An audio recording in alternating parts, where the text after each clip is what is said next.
presentation. I know in some parts of the country it's almost very late. So I appreciate you all taking our time and joining. So today we're going to talk a lot about LinkedIn presence and why is it important and how you can enhance your profile, especially for those who are trying to find a job right now or are trying to change your field or career options. So the first thing is, first, everyone needs to be on LinkedIn. I know maybe a lot of y'all might not be on LinkedIn. I do have a couple of friends who are not on LinkedIn, and it's very, very important that you have a profile on LinkedIn because, as you all know, it's kind of like the new normal.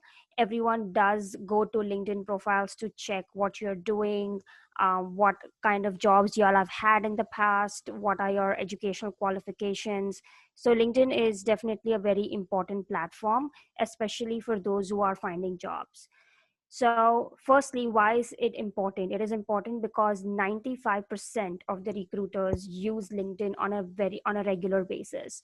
They go to check different candidates profiles. They try to use filters to see if they can have any potential candidate, and they also try to in-mail a lot of candidates based on those LinkedIn profiles. So it's very, very important that we always keep our profile up to date and enhanced. Secondly, there are almost 100 million job applications that go on LinkedIn every month. So for you to stand out from these 100 million applications is very important. You need to be able to enhance your profile in a way that recruiters can always look at your profile in a perspective that they can say that, okay, this person is actually eligible for the job that I'm trying to fill, or this person stands out from these 99 million job applications that we get. So let's talk about enhancing your profile. Like, what all do you need to do to be able to enhance your profile, and what are some of the elements you need to concentrate on to be able to enhance those? So the first thing is, what are these elements, right? So the first thing is your executive summary or your elevator pitch. Also, in layman's term, it is also known as your way of marketing yourself. How do you market yourself on LinkedIn? So that's basically your executive summary. We'll Darshita, talk. sorry to interrupt. Can you start the, like slideshow or something so it'll just make bigger? Is Oh, it possible? sure. Okay, need to move this. Yeah, Can everyone see it now? yeah. Okay. So the first thing is the executive summary or the elevator pitch. Like I was mentioning, it's basically how you are going to be marketing yourself on LinkedIn. Why does the recruiter need to check your profile? Why is it that they should call you for an interview? So your executive summary or your elevator pitch will basically give that message to the recruiter. The second thing is your resume. A lot of times we do not attach our resume to the LinkedIn profile, but it is very, very important that you do that, because it not only allows the recruiter to see whether you're. Did someone say something? Okay. It does not only allow the recruiter to see the consistency or the accuracy between your LinkedIn profile and your resume, but it's kind of like a quick download for them as well. So that in case if they want to send you a recruiter in mail before you've even applied for the job, it's an easier task for them. So always apply. Have a resume attached to your profile, an updated version, obviously. Then is your work experience or your professional experience. So this is basically everything that you've mentioned in your resume needs to go on your LinkedIn.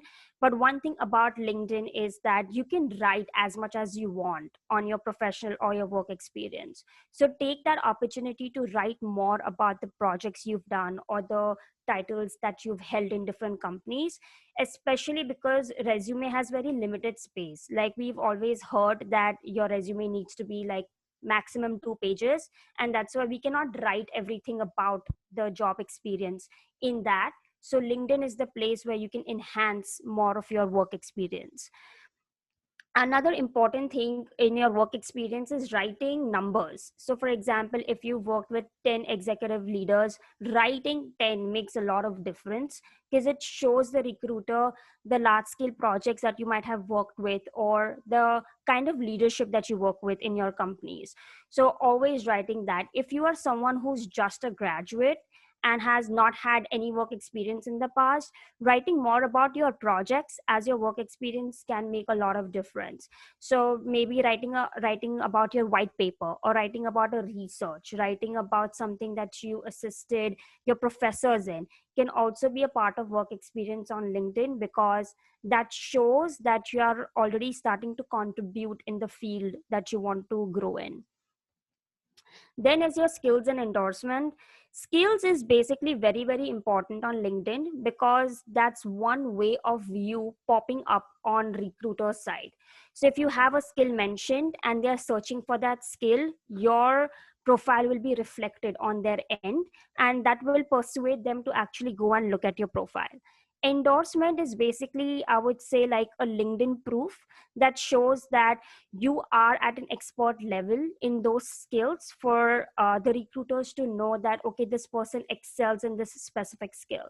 Now endorsements is something basically saying that your colleagues, or your future, your past employers, your professors, your peers are basically giving you a point basically on LinkedIn, saying that okay, this person's actually really, really qualified in XYZ skill, and therefore if this is a key criteria for you to uh, take this candidate, it would be like a referral point for them.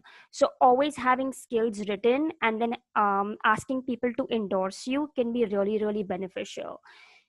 Again, achievements and certifications, not maybe not all fields have them, but all those who do have certifications, applying them with your start date, and if there's an expiration date, using those can also be very beneficial. Because I know, like for example, like IT professionals, sometimes like certifications hold a lot of value for y'all, so adding those certifications can make a lot of difference.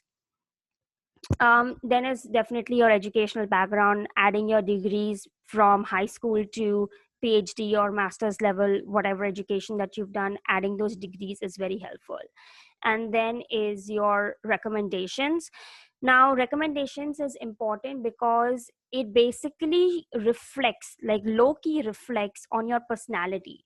So in case if your employer, your previous employer, or your professor gives you a recommendation on LinkedIn, it's basically a public view that shows why you should be a great candidate to work with, what do other people in the field think about you, and that basically makes your application way stronger than someone who does not have a recommendation on their profile. A lot of times recruiters scroll through these recommendations to see what kind of people are giving you these recommendations, what kind of positions do they hold, because that basically streams down into accountability. So for example, if there is a professor who's giving you a recommendation, it's of high importance because your professors already made a mark in that field. So it basically comes with a lot of accountability, it comes with a lot of recognition. So having recommendations is very, very important. It definitely makes your online profile stronger, but also your application for specific jobs very strong. And the last thing is networking and posts. So networking is basically, I would say, like the number one thing to do, or your number one priority for any field. The more you talk to people, the more you will come to know about the current trends in the field, what is the latest thing that is going on, getting more information or knowledge on your field. And posts basically is either you share someone else's post that has made you feel inspired or made you learn something, or you write a status on something that you want to spark a discussion on. One thing that I really love about LinkedIn is they have an option called polls. And if you actually use that option poll and post a question, that's a great way of actually starting interactions on your profile. And that will actually get you a lot of um, views on your profile, which is very important, especially if you are looking for a job, or even if you're trying to change your career path, or your current role into something different. It's very important. The more views you get, the more likely you can get a job. Now, these are like some quick tips. This is to do with how you can enhance your profile even further. So, the first thing is actually having a professional headshot. If you have a professional headshot, it is more likely for you to get a view. So 14 times more of a chance or a possibility for you to get a view as compared to someone who puts a very informal picture, like someone on the beach or with a dog or with a friend. LinkedIn is not the place for you to upload such pictures because it's a professional platform. It is a place where you have professionals working to see who they can choose or hire for their roles. So here's an example. Do not put pictures like these. Everyone knows that you love going to the beaches or you might be having a lot of fun in your personal life.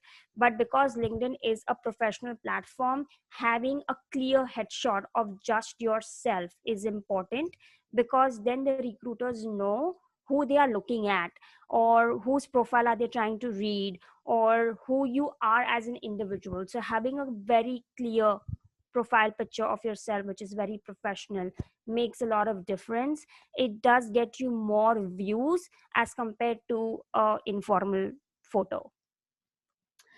Next is what I was talking about, your executive summary. A lot of times we do not actually utilize the about section that we have in our LinkedIn. A lot of times we leave that blank because we think who's going to read it, right? But this place is for you to market yourself. 80% of the recruiters actually read through this to understand what are your values, what is your vision, what is your mission, what are your aspirations in the field that you're studying or the field that you want to go in. If you're a recent grad, again, if you don't have a lot of work experience, writing about things that will that you inspire with, or things that you want to do in your field, is very very important, because that shows the recruiter how much you're ready to contribute, how much impact will you make in the community through this field or through this area that you want to study in. This doesn't have to be very long. It's basically a way of saying I am the best, and how can you prove that you are the best is through this executive summary. What are some of the things that will make you stand out from the rest of the crowd is something that you need to put into this section. The next is basically, like I was mentioning earlier, it's about consistency and accuracy. Now a lot of times we might not write in complete detail in our resumes, but we do have that space in our LinkedIn profiles to write as much as we want to make sure that our profile is getting enhanced. But what is very important is to understand, if you've written a specific term, or if you've written a specific experience in your resume, it needs to be exactly the same on your LinkedIn profile. So you cannot say on your resume that you've worked with 20 executive leaders, and then on your LinkedIn profile you write you've worked with 25, because that's not consistency, that's not accuracy. So make sure that your resume reflects exactly what's there on LinkedIn, and vice versa. Now, why is this important? Because a lot of times when there is no consistency, recruiters will reject you. They will not want to email you, because they'll feel like maybe this person really doesn't either care about the consistency, or they are trying to lie to have their profile up there, or in, can everyone please be on mute? Okay, thank you. Or it can also be just that you are not very detail oriented. So it's very very important that you consider whatever you've written in your resume resonates with your LinkedIn. Think of LinkedIn as like your online presence in terms of marketing yourself online before the person actually gets your resume in hand. So it's basically your online visualization for the recruiters before they even see your application that you may have filled out like 3 months back. So it's very important that LinkedIn is consistent with your resume or whatever you're saying. um, Next thing, which is very important while actually writing your professional background, is only the title and a place where you worked with the months is not helpful. It's not going to tell the recruiters anything about what you've accomplished or things that you have experience in. So always make sure that you are giving them more of descriptions within this of every title, so that ways you can utilize the space to write more than what you've written in your resume. But also at the same time, it gives the recruiters a chance to understand how eligible you are, what all are you capable of, all your accomplishments. There could be a possibility that many of you all might be in the same field for more than 10 years, right? Like maybe with the same company for more than 10 years. You need to prioritize 5 or 6 of your projects that might have been a milestone for you in your career, which may have either got you promoted or may have got you some kind of rewards or recognition. Writing those down will make a lot more difference than trying to fit in everything in those 10 years that you've done. So if you have more than 5 6 years of experience, choose the projects or choose experiences that have been your milestones. That is very important. Again, another thing is that maybe you are in the same company for 2 plus years and you've been promoted. So writing your responsibilities at every level makes a lot of difference, because it shows the recruiters how much you've progressed within that same position in that same company, and how your responsibilities and duties changed. So it shows that you are now capable, or you are molding yourself in a way to go from dealing with 3 managers to 10 managers. And so you do have that potential to then go ahead and deal with maybe 20 managers based on the expectations from the future roles. Next is what I was talking about, skills and endorsement.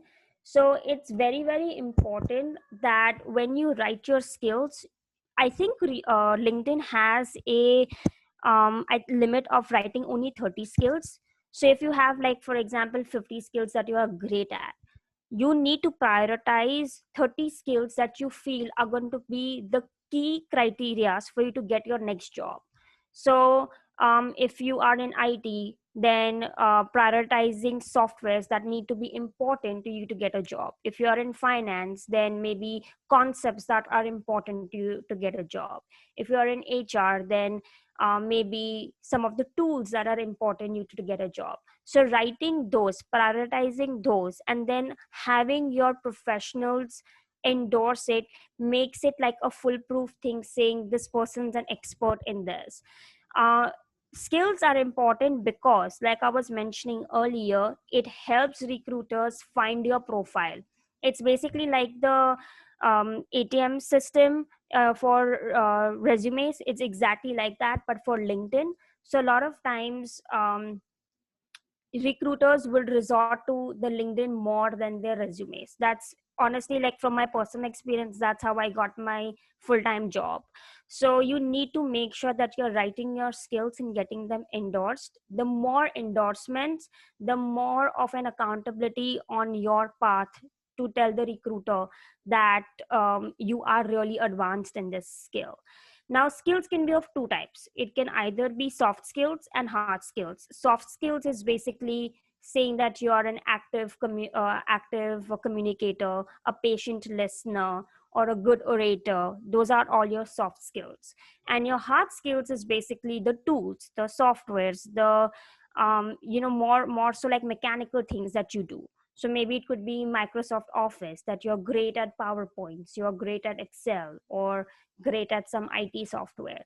So those are your hard skills. So it's important you write both. Don't write only soft skills and only hard skills. It's good to have a balance of both. Next is recommendations. A lot of us take recommendations for granted and we think it's just a section, but it's not. It is very important that you at least have recommendations from your seniors, be it professors, your senior leaders or managers, or your senior frontline manager, a peer or colleague. It's very, very important that you have these recommendations, because it gives recruiters an insight on your personality, on the values that you have, and what is something different about you that you'll bring to the table once you get hired by that company. Again, recommendations can be as long as they want. It's basically on the recommender who's actually writing it for you, how long they want to write it. But you can always ask them to focus on a specific thing. For example, you may ask your senior manager to write more about how you are as a team player, or you can ask your professor to write about how you were in class, because those things matter. Those things actually show the kind of an individual you would be and the kind of a professional you are, and what are some of the things you'll bring to the company. Again, having as many recommendations as possible, it more the recommendations better it is, because it's basically making your application stronger. It's, think about it just like when you apply to universities and you need recommendations to make your application stronger. It's just like that for jobs, especially because jobs are so competitive, especially during this time. So more the recommendations better it is. Try not to get recommendations from friends and family, because remember, when you do have a recommendation and when there is a background check done, a lot of recruiters do check where these recommendations are coming from, if this person truly was a part of your professional journey or not. And there are a lot of other key details that they go into. So very less chances of you like being able to fake and they being not being able to catch it. So make sure that you're make sure that you're actually getting these from people that have worked with you or that you've worked for, and not necessarily friends and family. Last and most important thing is your networking. Network. I cannot stress enough on this. You really need to network, and this network basically happens by visiting other people's profile, try to look for people that work in a company that you would want to work for, and ask them like, what got you into that company, how are you able to do it. Connecting with leaders, connecting with a lot of recruiters from different fields. It doesn't necessarily have to be a recruiter from your field, because remember, as soon as they see your post, as soon as they see how active you are on LinkedIn, they can always make a referral to their fellow recruiters who might be hiring for your field. So it's very important that you are connecting with anyone and everyone, especially those in your field or in your area of expertise. um, Again, following a lot of groups and or pages that maybe the company might be following. For example, Google follows a lot of pages. So if you want a job in Google, try following the pages that they follow to see how Google participates with them. What are some of the things that Google likes to do, or what are some of the trends that Google follows, because that's going to help you prepare better for your interview, feel more confident, but also make sure that you're a part of that trend. Make sure that you're being a part of the current knowledge or the current trends in your industry and your expertise. So having a network is very important.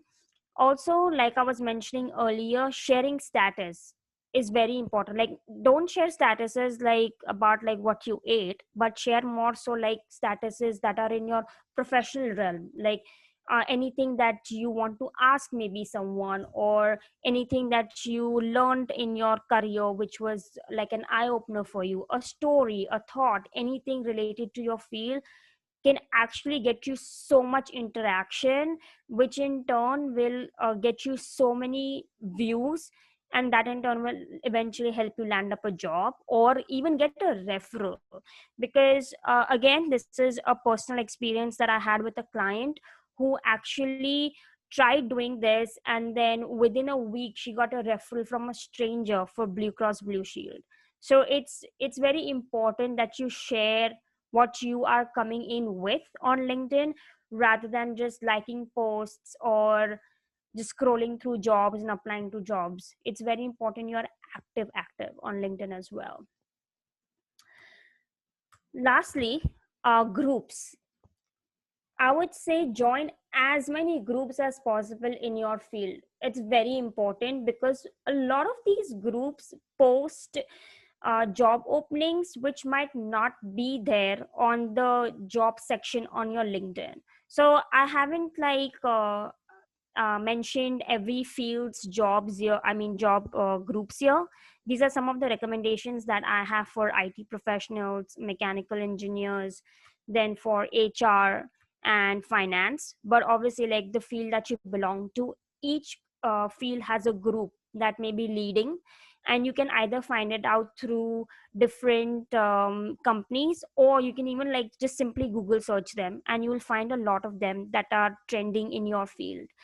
Many a times it happens that if I am the primary employer or the primary hiring manager, I may not necessarily make it into a job posting, but I will post that from my personal account into a group to see if someone is interested in being hired or if someone wants to have a referral. So joining groups is very very important, and join as many as groups as you can specifically to your field, because if you're in HR, joining a finance group will not make a lot of difference. So joining groups in your own field is very important. It gets you a lot of job postings, it can get you a lot of referrals, it can get you to connect to a lot of hiring managers, leaders, influencers in your field that can help you then enhance your profile in some way or the other. So joining groups is extremely important. Okay. Yeah, I think that's it. I can open it to questions, go back to slides, if anyone wants to see anything specific or ask anything specific. So I'll leave this time for us to interact more. So any questions?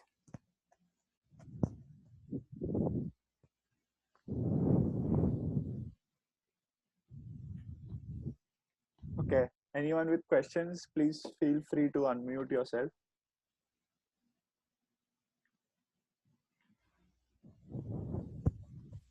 Hello. Hi, Akash. Hi. So my question was that so I'll just tell you my like what I am doing. So I'm reaching out to a lot of people who are so basically I'm doing data analytics. So I'm reaching out to a lot of people who are, in related fields like machine learning or data analyst or scientist. But the thing is that when I send them connection request, I always put in a note for each and everyone that I send a request to. But I've seen a trend that out of like say 50 people that I send a request to, I hardly like get connected to 10 or maybe 8 of them. So is there anything that I'm doing wrong here, or like is it usually like that? So it can actually go either ways. Firstly, it depends on what exactly are you putting in the note. Are you just Okay. saying something like, "Hi, I'm looking forward to connecting with you"? Because that's something that is very common. It's very mainstream. No one would want to. Everyone would be like, Right. "Okay, maybe just another stranger trying to connect Mhm. with me," right? But if you're going to write something as to what you want to get out of this connection, "Hi, I'm connecting with you because I saw your profile and I want to learn more about X, Y, and Z because it's interesting to me," then Mhm. they will know that there is a purpose behind for this person to connect with me, and this is just not going to be any other meaningless connection. Okay. But to be frank, right now, the main goal to connect with people is so that if I come across a job opportunity, I can just, like call them up on LinkedIn and ask for a referral. So that's the whole motive behind connecting to a lot of people on LinkedIn right now is. So like for that approach, should I like directly put it in the connection request that I am connecting for a referral, or should it be like more, towards I want to know more about your experience and that kind of thing? Yes, so I would say do the second thing. Tell them that I want to learn more about your experience, because think about it. If you send me a connection request and I don't know you at all, and you are telling Mm-hmm. me that, "Hey, just because I want to see if you can give me a referral at Uber," I might Right. think twice, right? I'll be like, I don't know this person. Why should I refer this person?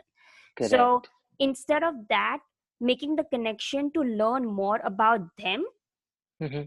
Putting them on the limelight will get you more connections faster, because it will be like, okay, this person's interested in me than just a referral. Once you start Right. knowing that person, it's much more easier for you to even ask them for a referral. Correct.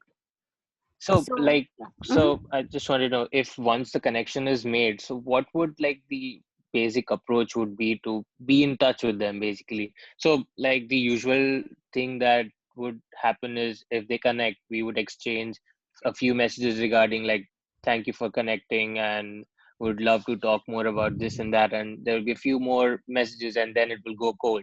So, do you have any suggestions on how to like stay in touch with people who would, later on be of really help, helpful?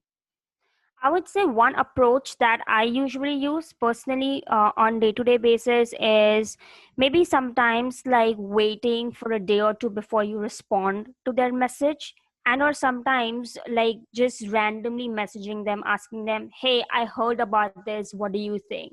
Especially if you are from the same field, it becomes Right, easier for you all to connect. So correct. just like it's okay to randomly start a conversation on LinkedIn just because y'all haven't had conversations for X amount of months, and then you Hmm. automatically connect. There's nothing wrong in it. It's just that LinkedIn is not something where y'all are going to be sitting 24/7, right? Like y'all have a lot of Correct. other things to do. So Hmm. even if it's after 3 months, it's okay. It's just that random text message with confidence that, hey, I heard about this, or I learned this today, what do you think? Or sharing an article, or coming across someone's post and you want to share it with them to get their thoughts, and then building. That's how connections get built on it, on LinkedIn, especially because Okay. everyone's a stranger. Hmm. So basically, we need to like keep in touch with people, even though if it's not regular, it needs to be like on a particular interval. Right, even if it's not regular, like it's okay to not message them every day and ask them how their day is going, but Right. just like, giving them like sharing something, some thoughts, or asking them about something that, oh, I saw Hmm. that you have experience in this, can you tell me more about it? Or Right. I saw this about your company, can you tell me more about it? Just like basic conversations also, like, how do you like working at this company? Like, what's their culture like? Do you Hmm. like agree with the projects that you're doing? Sparks a lot of conversation, and it also helps you understand whether in the future you would want to work for that company or not. A lot of Right. times, it's like, I love working for Google, I want to work for Google. But when you hear someone's perspective who's already working in Google, maybe it might change for you. So having Correct. those random thought conversations is helpful. Okay. Got it. Thank you so much. Hmm.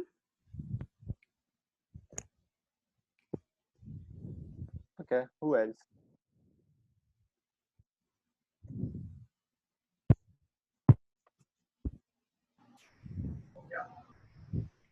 Hi, Darshita. Hi. Thank you for the wonderful presentation. It was really effective. So I just had a quick question regarding, like, I'm basically from University of Cincinnati pursuing masters in information systems. So I just wanted to know, like, I have used LinkedIn Premium for over 6 months, and I basically just wanted to know the effectiveness of LinkedIn Premium as opposed to a normal LinkedIn account. So except for the emails and actually going into someone's profile and seeing what are the other advantages that you feel that we have over LinkedIn Premium.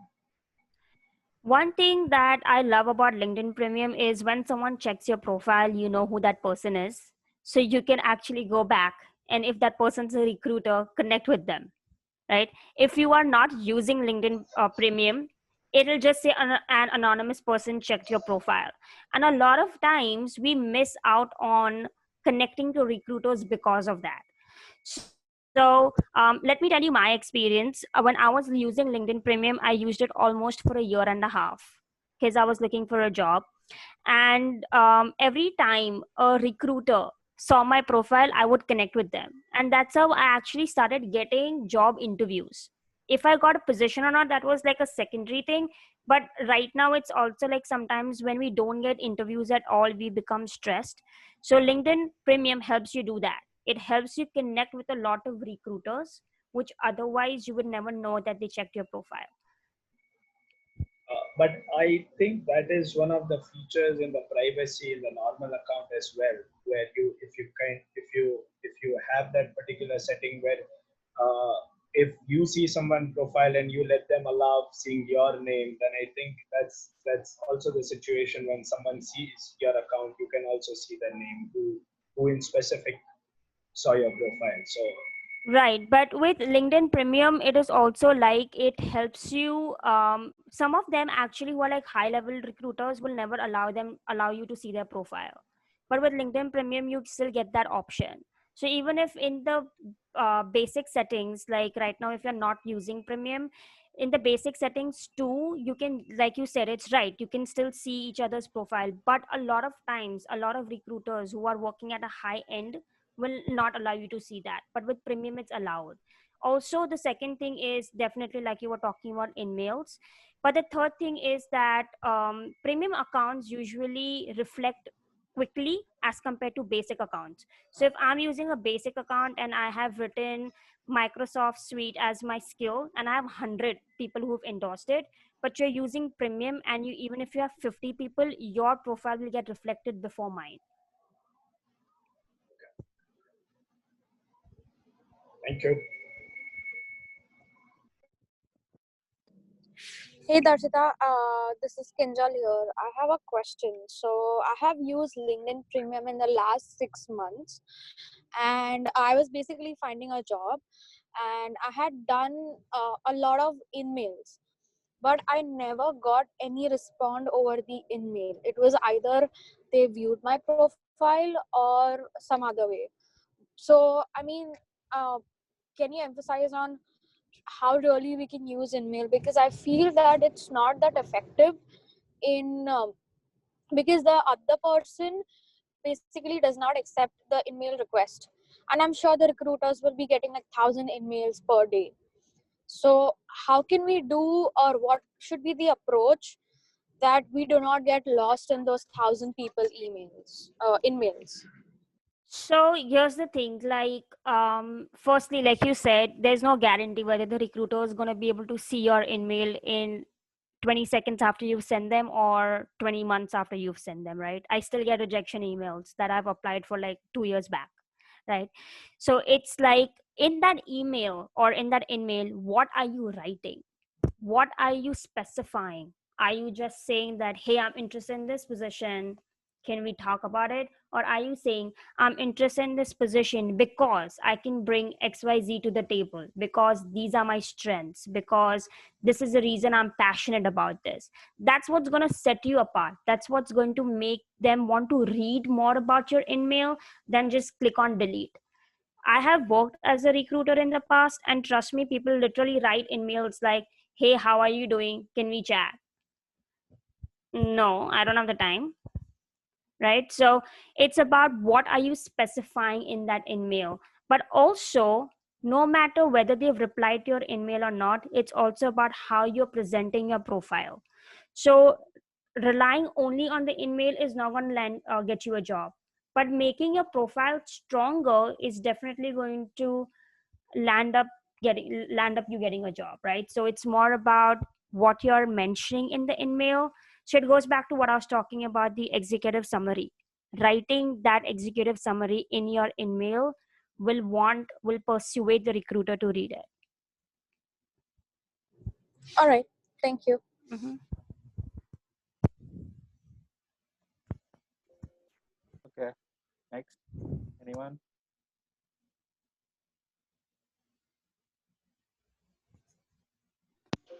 Hey Manan, Hi, Nirav. thanks Achita for presenting. It was really helpful. I just have one suggestion and insight for everyone who's looking for job. When you are applying for a job on LinkedIn, please look at when that job was posted. If it was posted, and it's my personal experience, if it was posted for more than 15-20 days ago, don't waste your time on applying for that job. That's actually a very good point, Nirav. Thank you for sharing. And also, the other thing is when you're applying for a job, they usually tell you how many applicants have applied for it and whether your profile is a match or not. Right. If you have premium, I think Right. so, If right? you have, Yes. yeah, if you have Premium. So that's another benefit for whoever asked me that premium question. But it's very important that you also look at how those skills, if you have that green tick on your on that job application. If not, go through that application and see if there are any skills that you can add to your profile, so that ways, in case if you don't apply for it, the recruiter can still see your profile when they search in the filter words. Right. And one more thing, I'm not so it was I was looking for a job 4 years ago. I don't know how it is now. But I think if you have LinkedIn Premium, then the recruiter, or for the job posting for which you're applying, the recruiter gets an email that this person has applied for a job with more details than non-premium people. That's actually a great insight, and to be honest, I didn't know about it either. I don't know if that is still a thing, Right. because when people have applied to a job that I was hiring for in the company, I Mhm. never received the email. So I don't know. I'm 100% sure Right. it could be a thing, especially because maybe it depends on the kind of premium account that you have for Possibly, recruiters. because when I applied and for the job that I have now, the recruiter actually just forwarded that email to me while reaching out to me. So that is how I knew what details the recruiter gets when I apply for that job. Yeah, so that's another great insight for premium account. Thank you, Nirav.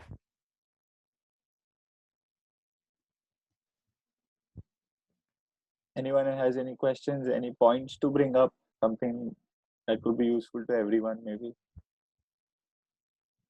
Yeah, something that I might have missed. I had one more question for you. So, from the point of view of a recruiter, so if you have like put up a position on LinkedIn, so what exactly are you looking for in an email, or in any kind of reach out from an applicant? So, what basically are you looking in that message or whatever it is?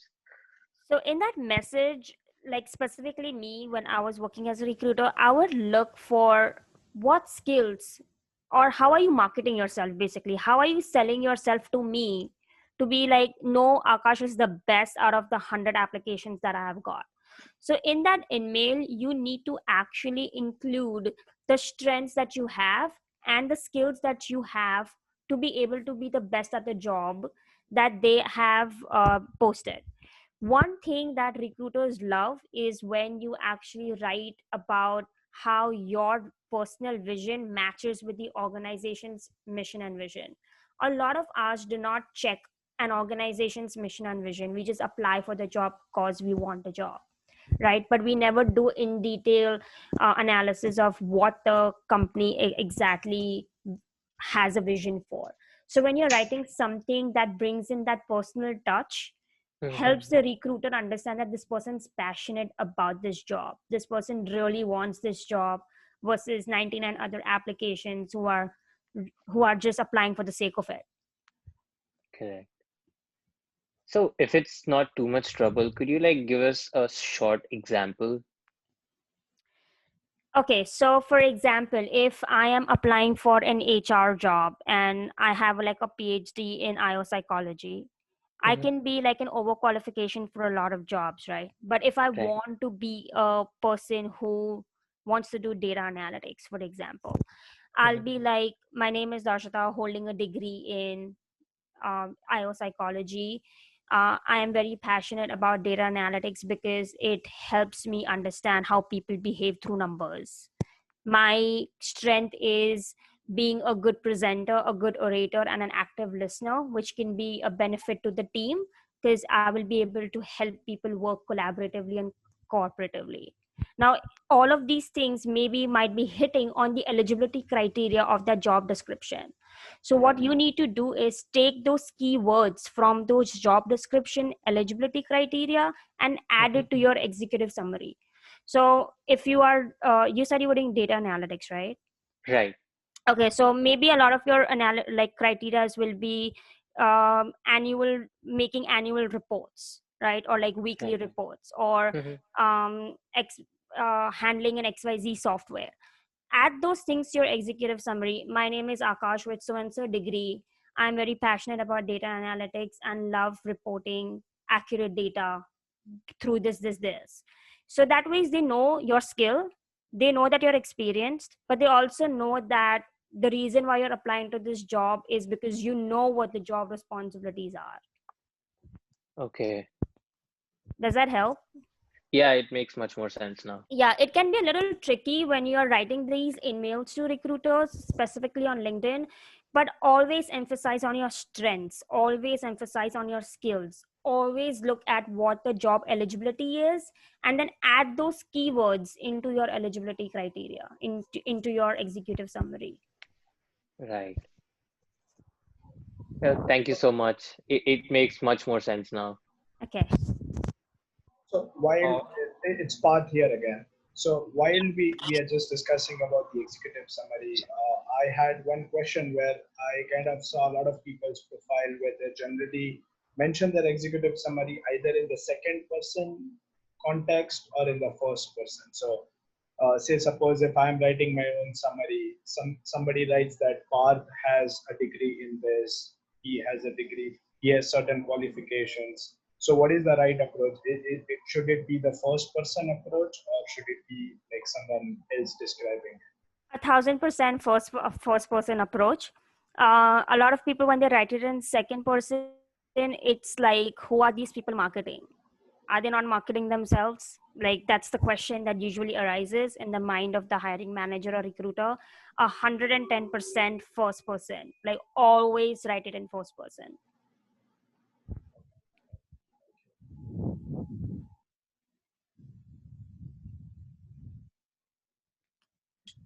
Guys, one more insight. I like currently I'm working, but if you guys do not have a LinkedIn Premium, you can always use the contact info of any of the recruiters, and you can it's a trend.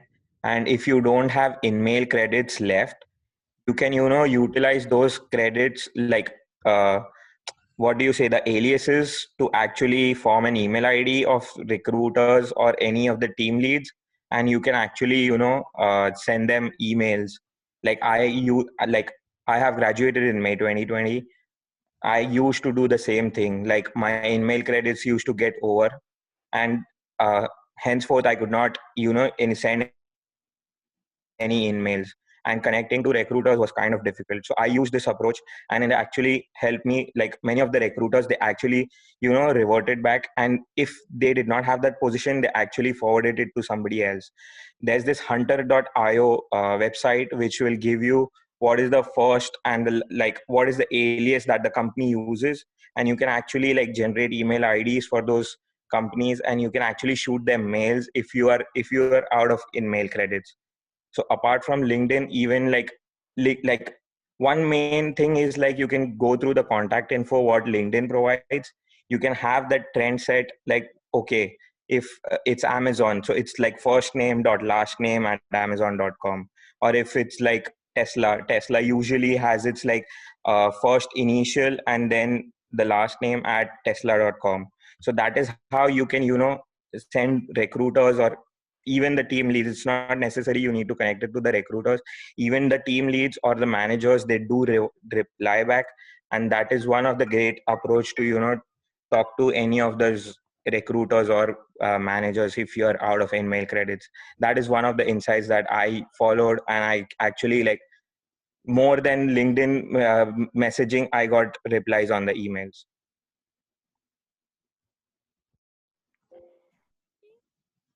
Yeah, that's also another effective way of reaching out to recruiters. To be honest, personally, I have never tried that. I've usually gone through the LinkedIn in-mail route, but it looks like that definitely is helpful. So trying to get email addresses of recruiters or even going through what Ankit just explained can also be helpful. I have a couple of points to make. Ankit, can you just post the website that you said in the chat so that if someone has missed it, they can have a look? One thing. Yes, it's hunter.io. I've just sent it to the chat. Also, guys, if any of you guys are looking for a referral or anything at Amazon, So I'm working as a program manager at Amazon, so I can help you guys, get a referral or connect you to any of the recruiters or managers. Just hit me up on LinkedIn or on even on Telegram. I'll just revert you guys back. Also, like these few months, I've been like helping out many of the people on LinkedIn. They have been approaching me, so I am helping them out preparing for interviews. And like, because I know like how Amazon what kind of leadership principles they follow, and how do we ask questions to the students. So I want to help you guys, like, landing up jobs either in Amazon or wherever you feel like. But yeah, I'm helping in preparing for interviews as well. So if you guys are like, that you are gonna encounter any interviews in your future ahead, you can definitely just hit me up on anywhere. I'll revert you back, because I know this situation is very bad for each and every person. So I understand COVID-19 is not treating everybody good. So just hit me up. I'll like everybody is there for you guys. So Of course, of course. Thank you, Ankit. And just for that, I wanted to make a couple of points. So even we are going to start a small initiative called Buddy Project, kind of a thing. This is a part of that. Sometime soon, possibly Darshita is only going to conduct another event on interviews. He has another wonderful presentation on that. So we would like you to attend that. Also, we are going to upload this video on YouTube, so we would like if you could post your comments and thoughts about it on YouTube, so that others could also have a look. And if you feel that someone wants to interact one to one with a person from your background, possibly, so we have a lots of experienced people working with JJC who are ready to volunteer, like just Ankit said, one of those.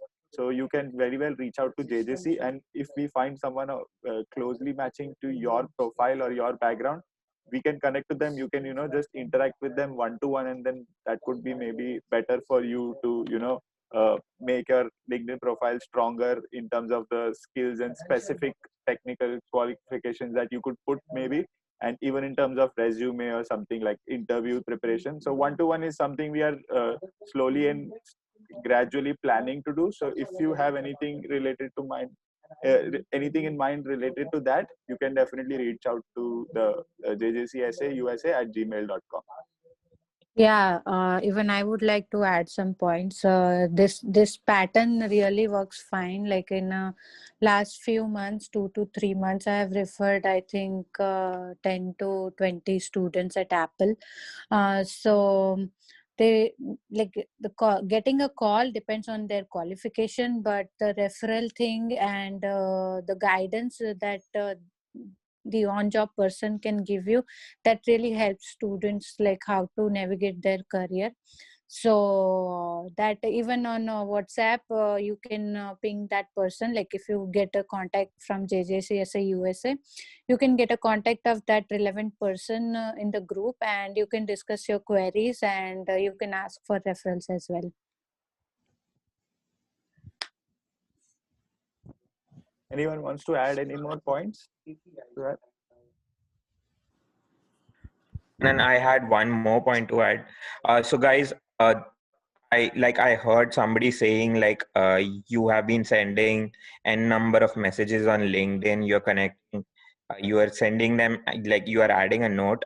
So see, everybody won't be having time to accept all the requests. The recruiters kind of get around 10,000s of emails, and those add a note notifications, so they won't be checking all your add notes. So don't get disheartened. It's like if you are sending out 500, at least if you get through 10, just connect to them. And as Darshita mentioned, you like, you have to project your skills. You just can't be like, hey, how are you doing? Like, I have been receiving messages and the same level. Like, some people, they don't even know what actually is going on in the daily scenario. But whereas I have received many people showcasing their skills, and I actually love to interact with them. So just don't get disheartened like people are not connecting to you. It's like it's not only you or 10 to 20 people who are sending them requests. It's like around 100 to 200 of people who are connecting with each other. So if you are sending around 500,000 requests, if you get through like 100 200, it's still fine. Like connect with them, build a conversation, and then you definitely will have a referral, or either they will refer you to a manager who is looking for a position in their team. So just don't get disheartened. That is what I have to say. Yeah, that's actually a very great point, Ankit. Definitely, like he mentioned, like all recruiters or maybe even like leaders get a lot of requests and messages. One thing is, every one of us know that just looking for a job and getting it is not easy, right? Like it's not like you're gonna apply to one job and done. We're gonna get it for sure. So it's just like that. You need to keep connecting. You need to keep just voicing your stance, voicing your opinions and thoughts about what you want to do. And there has to be someone, even if they are not in your network, there will be someone who sees that profile and can either refer you to someone else or they can give you a job. Anything can happen. LinkedIn is a place where anything can happen. That's how I got my full-time job.